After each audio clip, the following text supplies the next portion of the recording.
Yeah, it's, obviously we know the films are coming to an end. You still have 2 more left and you're in the middle of shooting it. But what's it going to be like for you to wake up one morning and go, oh my God, I don't have to go to set and I'm not going to see everybody every day?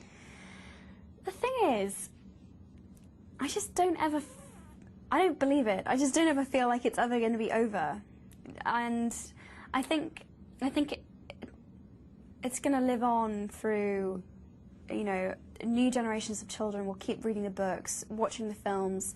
We're splitting the last book into 2 parts, so I have a ton of filming to finish on that. And, and then there's the theme park and goodness knows what. So I don't ever feel like I'm not going to feel connected or feel a part of it, if that makes sense. Yeah, definitely, yeah. How helpful has it been for you to be able to go off and do other projects as Daniel has and Rupert, and then you guys come back to set? How has that helped you as an actor? I think it's been really helpful. I think I went off and made a small film for the BBC called Ballet Shoes, and I also made an animated film called The Tale of Despereaux.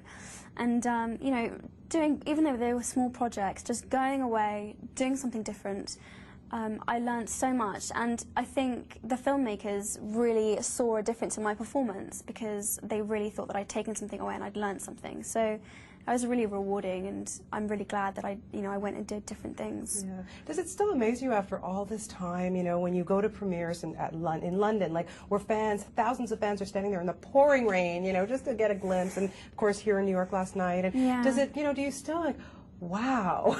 Yeah, I'm amazed, and usually with a film series, you'll watch the first one, it'll be hugely successful, and then, after that point, things start kind of dropping off a bit. The second one is maybe a little bit less successful. The third one, everyone's like, oh, it just was nowhere near as good as the first.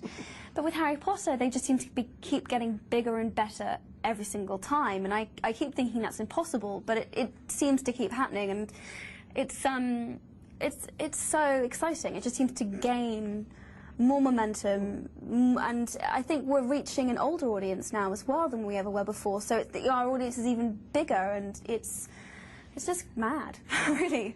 Yeah, it's unbelievable. Really still is unbelievable. I would think by now that you, Daniel, and Rupert are basically finishing each other's sentences and stuff, and I know that for Deathly Hallows we're going to see the big kiss with Rupert, and that must have been awkward.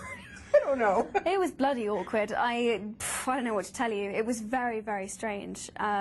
He's practically like my big brother, and I've grown up with him, so I had to be very professional and really try and get myself into character to be able to deal with it, and to deal with the pressure, more than anything else. There's been so much media interest in this kiss, so anyway, we did it, and I hope it will look good. Lots of giggles, I'm sure. Yes.